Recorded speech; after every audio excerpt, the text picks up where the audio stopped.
So when Bobby Witt Jr. was 11, who was the guy that you looked up to as a player? I actually had two guys, and they were Dustin Pedroia and Derek Jeter. And so I just love watching them play. I grew up kind of a Red Sox fan. My dad from Massachusetts, and so watching Pedroia play the game I loved the way he played, both on and off the field, and just a gamer. And then Jeter was my guy, shortstop. And so I wore 17 in high school because of 15 and 2. And so I just love watching those two guys.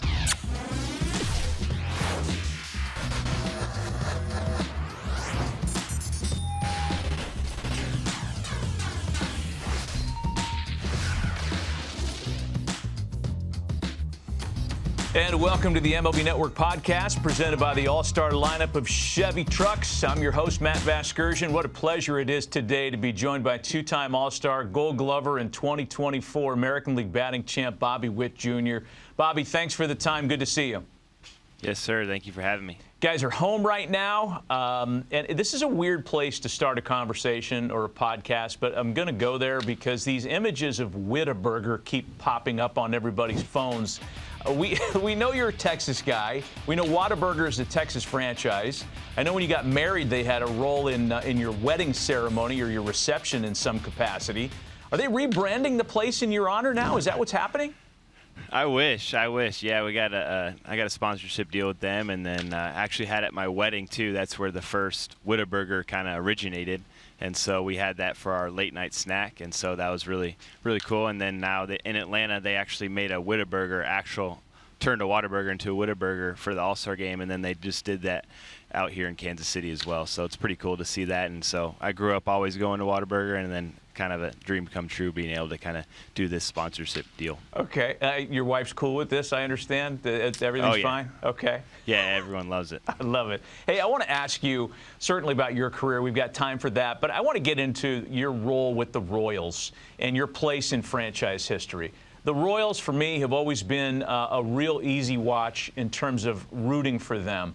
Part of the reason is they do such a great job bringing back alums and keeping players like George Brett, Mike Sweeney, guys like that around in the fold.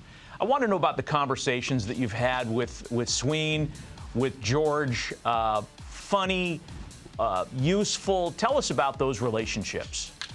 Yeah, it's unbelievable having those guys around, from George Brett to Mike Sweeney to the list goes on and on. They always, during spring training, a bunch of the guys always come in, and even like more recent guys with Hosmer he's came in, Moustakas, James Shields, a bunch of guys, Vargas, and so they've always had that alumni come back and just talk to us about kind of their experience with Kansas City and everything. And so, but yeah, Mike Sweeney, he lights up the room when he walks in it, and he's been unbelievable to not only me, but I think everyone in my family and throughout the whole entire organization, just sharing his stories and just sharing his love for the game and just what type of person he is, both on and off the field. And then same with George. He's always around the cage, but with George, he'll shoot you straight. If your things aren't going well, he'll tell you that. And so it's great to have him because that's what you need. You need to get humbled every once in a while. But yeah, it's great to have those guys, especially having Hall of Famers around like George. And so it's really awesome to see what the Royals organization does, and it's really special. Yeah, it's one thing if a retired player gives you a little tip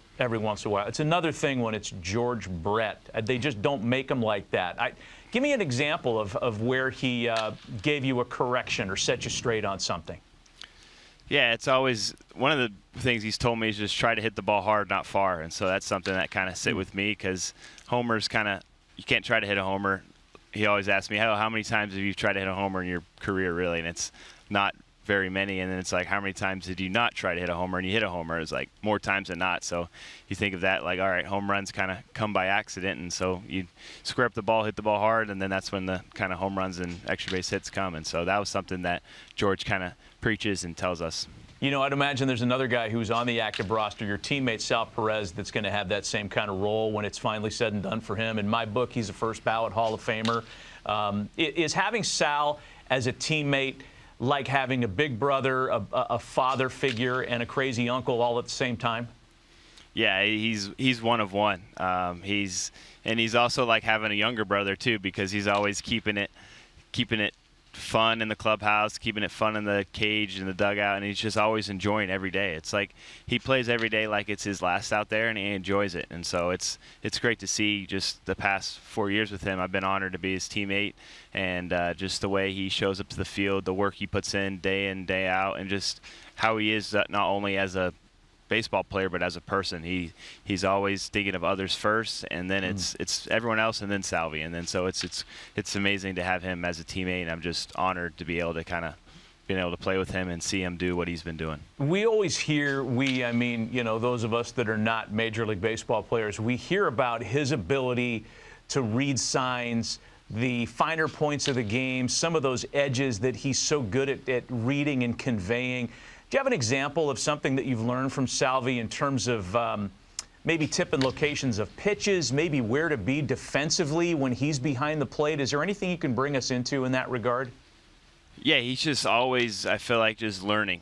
That's one thing from him. It's not just like with those type things that you said. It's just anytime you see him like off the field or whatever, on his iPad or whatever it is, he's watching baseball, and he's always just learning. And then you see that, and then he always has something for any part of the game. And so whether it's a mound visit, just talking to the pitcher, all right, what are we going to do here, or whether it's in the cage or after a game, all right, we should have done this or that better. And so he's just always he's amazing. He's, like I said, he's one of one.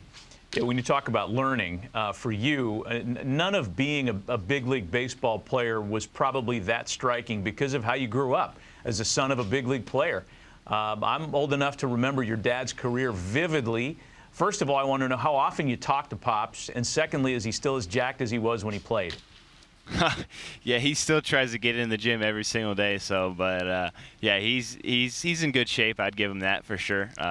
Yeah, he loves the gym. But yeah, like I always tell everyone, he's been my little cheat sheet that I've had throughout my whole entire career. So after every game, I call him on the drive home or on the road on the bus, whatever it is, and we just go over the game and just talk about baseball because we both love the game, and he's been around the game for so long, and then I'm starting to kind of learn things in this game, and so it's great to kind of just talk about it and go over it and just kind of learn from it. Your dad could hit a little bit, too. He was the first AL pitcher to homer in an interleague game, if memory serves, and I believe this might be there it is.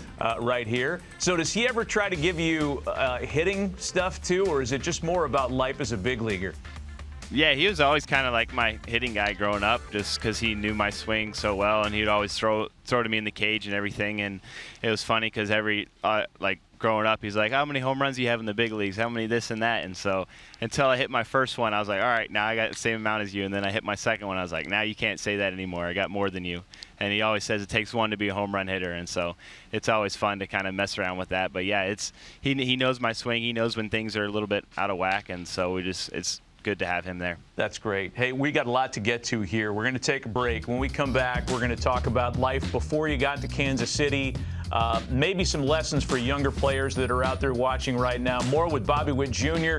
as the MLB Network podcast continues right after a quick timeout. The MLB Network podcast is presented by Chevrolet. Together, let's drive. Just like diehard fans of Major League Baseball, Chevy trucks show up no matter what. Because the Chevy lineup of trucks has always stepped up to the plate and helped hardworking people get things done. Visit Chevy.com/trucks to find the truck that can take you from the ballpark to the worksite and back again. Back with Bobby Witt Jr. on the MLB Network podcast. And, Bobby, I want to go back to pre-draft Bobby Witt Jr. When you were a young guy playing high school ball in Colleyville and you hadn't figured it out yet. You might have dreamt of a 30-30 season. You might have dreamt of a batting title, but you hadn't achieved it yet. Can you remember what you were telling yourself, or maybe what coaches were telling you that you needed to improve upon to get to where you are now? What were the things where you needed to grow the most? Yeah, I think for me I was always trying to work on all aspects of trying to be a five-tool player, whether it was defensively, offensively, my arm strength, speed, whatever it was. And so I always wanted to kind of get better at all those things. So people ask me, all right, what area do I want to get better? I was always like, I want to get better at all of them. And so that's what I really worked for. And in my mind, I always said there's always someone out there that's working harder than me that I got to get to that level, whether they're in California or Florida or somewhere else in Texas. So that was something that always drove me. It was just, all right, I don't want to be the one that's getting outworked or whatever it is, and so I want to make sure I'm working on those 5 tools. So I try to work on all those things, whether it was, like I said, arm strength, defense, speed, power, and all of that. What came first, and what was the last to come around? Yeah, I think I was always fast, and so I had I don't know, it was good genetics. You saw my dad run around the bases, so I don't know if I got it from him. It had to be from my mom. But yeah, speed I was always able to run, and then always had a pretty good arm. I think got that one from my dad, and so, but yeah, I think those 2 things I had at a younger age, and I was always kind of a smaller guy, and so growing up the power wasn't there. I think that kind of came last into it, and so and I always had kind of more, like, I always loved watching baseball, so baseball IQ was something that I really didn't take for granted. So I always wanted to make sure I'm in the right place, whether it was cuts and releases, whatever it was at a young age. And so those things kind of I didn't take lightly. And so, but also I think the last thing that kind of came was power, just kind of maturing. And I still think I'm going to get stronger and stronger each and every year. So how does it go at the end of the season for you now? I mean, you're not going to the Arizona Fall League.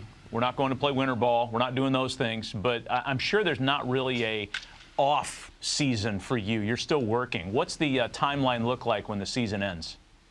Yeah, just whenever the season ends, I kind of take some time and just kind of reflect on it, refresh the body, and then whether it's a couple weeks or a month or so, just to take some time off and then get back in after it.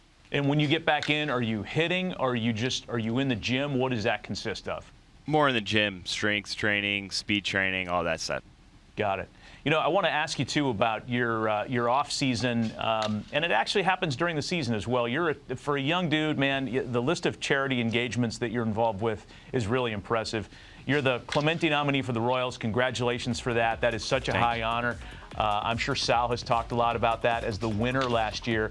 We've got some of your causes on the screen here. Talk about all this outreach that you do in the community. Yeah, it's something that's special for me, just with the ALS awareness with Sarah Soldiers, Sarah Nauser. She's a huge Royals fan. She used to be a police officer out here, and then she was diagnosed with ALS, and so just kind of representing her both on and off the field, being able to kind of support her in ways, doing a camp for her, and then just with the Team Hilliard Foundation, Sam Hilliard, his dad passed away of ALS, and he has a golf tournament every year, so we get to participate in that, and then just all the other things I do with the children and everything with the Royals Literacy League and things, and just being able to get back. That's something that I always wanted to do, and just be able to get back in the community of Kansas City, because this is where I'm going to be for a while, and it's a great honor to be able to do that, because I remember I was that kid one day a while back ago, and so just being able to kind of help back in any shape or form or fashion with the platform that we're giving. That's why we do it, because baseball only goes for so long, and so it's how you are as a person. That's really what's kind of going to help grow the game and also just be able to give back. Do you ever team up with the guys across the parking lot with the Chiefs? I know that you and Patrick Mahomes have a relationship. Are there any joint charities going on? Do you support theirs and they support yours? There's just, I think, just all of Kansas City community as one. We're all together as one, and so whenever we're doing things, there's Chiefs things here and there, but our seasons always kind of are never really meshed. We're always kind of playing when they're playing, and our season ends, and they're always playing late in the season, so I never really crossed paths during the off season with those guys. But yeah. Give me a moment where, because you're such an amenable guy and you have such a joy about you when you play, there have to have been times in the last few years where you get the red ass and we don't see it on TV.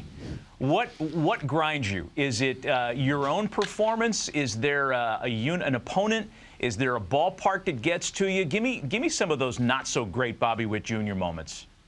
Yeah, I think it's just I get mad at myself more than anything, whether it's just kind of not doing what I feel like I should have done, or if it's those little mental errors that kind of really will frustrate me. And I hate striking out too, so that's always frustrating. But it's just being able to kind of, all right, learn from it, flush it, move on. And so that's the biggest thing for baseball. You can't really have that kind of frustration too much, because next pitch is coming. And so that's kind of the mentality I try to take each and every day, is just have that next pitch mentality. And if it's a bad game, so what? That's the blessing of baseball. You get to go to sleep, wake up, and have a new day tomorrow, and make sure I'm kind of being the same guy every day. one of those things that distinguishes you, and I've heard your coaches talk about this a lot, is that you never give away an at-bat or a pitch. But having said that, there are certain opponents for everybody where you get to that next level. And I remember when Mariano Rivera used to face Miguel Cabrera, like there was this extra special thing there. Is there somebody in the league, a starting pitcher, who you feel that with, who you're just locked on and who you want to get to? I try to be like that for every pitcher, but yeah, I don't know if there's just one specific guy. But then also whenever those closers are coming in, you really got to lock in because they got good stuff. And so just being able to get in that moment, because in the ninth inning it's going to be a close game when you're facing those guys, and that's what's fun. That's where you want to be. That's the things you dream of, and so that's what I like doing. So let's fast forward a couple years because it feels like this is coming, the ABS rule, and let's just say for the sake of this argument that the spring training system is put in place during the regular season where you can touch your cap and you can appeal a pitch. Is this a good thing? Is this something that you would see yourself doing often? How do you think this is going to go? Yeah, I'm kind of in between both. Like you want to have the umpires in the game, and then also you want to have to be able to maybe kind of, if there's times where there's pitches that aren't strikes that are called strikes, you want to kind of do something about that in a sense or form. So I'm kind of in between on that, so I don't really know. Whatever kind of happens. Are you a cordial guy up there with umpires? Do you say hello, or is it you're doing your job and they're doing theirs? Yeah, I'm a little bit of everything. I'll say hello, how you doing, have a good game, and those things like that, and then I'll ask where pitches are here and there, and then sometimes like get a little frustrated with the zone at times, and if it happens, but then also just know that can't really control that and just got to be able to move on. You know, it feels like just as an observer that the conversations have, I guess, decreased, especially at first base. There was a time when everybody was chatting and brother-in-lawing it up at first base. Are you chatty at first base, and are there first basemen that attempt to be chatty with you?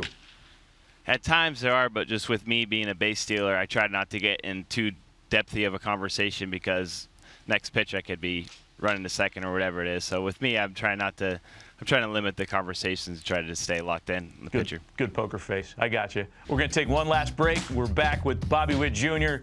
right after this.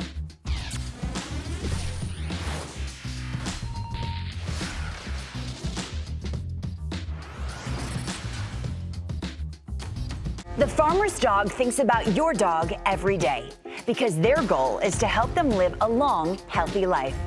Their food is developed by a team of board-certified vet nutritionists. Unlike most pet foods, the farmer's dog is made to human-grade standards. It's gently cooked without the ultra-processing and portioned for easy weight management. Because sure, good ingredients matter, but the best recipes call for so much more. Get 50% off your first box of the official pet food of Major League Baseball at thefarmersdog.com/MLB. That's thefarmersdog.com/MLB. A few minutes left with Bobby Witt Jr. on the MLB Network Podcast. Bobby, I've got an 11-year-old son for whom you are one of his favorite baseball players. So when Bobby Witt Jr. was 11, consuming the game voraciously as you did, who was the guy that you looked up to as a player? I actually had two guys, and they were Dustin Pedroia and Derek Jeter, and so I just love watching them play. I grew up kind of a Red Sox fan. My dad from Massachusetts, and so watching Pedroia play the game I loved the way he played, both on and off the field, and just a gamer. And then Jeter was my guy, shortstop, and so I wore 17 in high school because of 15 and 2, and so I just love watching those two guys. Because of the way you grew up with your dad and you grew up in a clubhouse, essentially, did you ever get starstruck when you met a player? Did anybody ever kind of blow you away? Just being able to just kind of say, I don't know if there's really one that I think just in the past couple All-Star games, just going on set with David Ortiz, Derek Jeter, and A-Rod, I thought I was kind of starstruck there, just being able to be like, oh my gosh, these are the guys that. And then they know me, and then they're talking to me, and I'm like, this is pretty cool. Yeah, so you had the experience at the World Baseball Classic previously. You're going to be back at it again this year, playing for manager Mark DeRosa. Who on that roster do you not know that you're looking forward to playing with the most? Yeah, I would say as of now, just Skeens. I've met him. just at like All-Star game and just said hello here and there. Just kind of, I was excited to see kind of his routine and how he goes about business, because I've heard nothing but great things. And then just he's a warrior out there, and so it's going to be fun. That's going to be fun for us to watch at home too. All right, let's do some quick hitters with you. Kauffman Stadium not counting here. Favorite ballpark? Fenway Park. Oh, Fenway. Got it. Okay. Sorry, I didn't hear that. All right. Go-to post-game meal? Ooh, I would say steak and mashed potatoes. Oh, good. Or a pork chop. Or a okay. pork chop. All right, old school. I like it. Chop. Get your protein. Yeah. What are you watching right now on Netflix, or what's the last movie that you've seen? The last show I watched was Quarterback on Netflix. The new one? Yeah. Yeah. Okay. Excellent. Last concert you attended? Ooh. Who was it? I want to say it was Whiskey Myers. Okay. Country music. Okay. Country music. Got it. Dream golf foursome. You and 3 other players. Ooh. I would say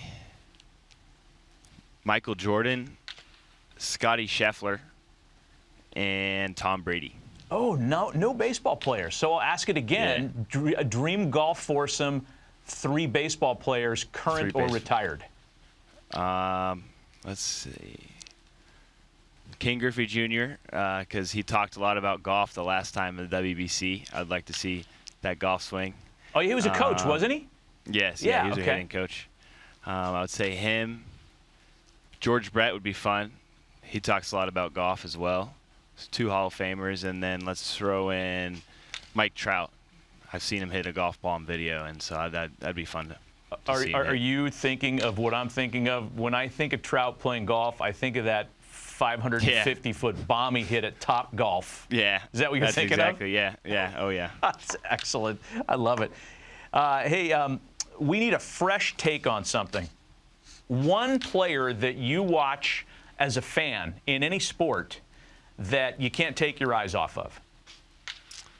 I got to be pretty biased and just say Patrick Mahomes, just right across the street, and he's one of those guys where it's just you never know what he's going to do. It's fair. And then what he does, it's pretty special. It's fair. I want to wrap this up by kind of going back to Sal Perez here and show you an image that we created, because we were talking about Sal last weekend when he drove in his 1,000th run and he hit his 300th homer. We got him on the Mount Rushmore of Kansas City Royals greats with George Brett, Paul Splittorff, and Frank White. We're going to carve out another headstone there for you, but we can't do it for another few years. Does this pass the test for you? Oh, 100%. Yeah, that's perfect. Got the 4 right, guys. Bobby, we appreciate the visit today, man. We're big fans of yours. Love watching you play. I love the joy that you play with. Thanks for taking some time with us on the MLB Network Podcast. Thank you, guys.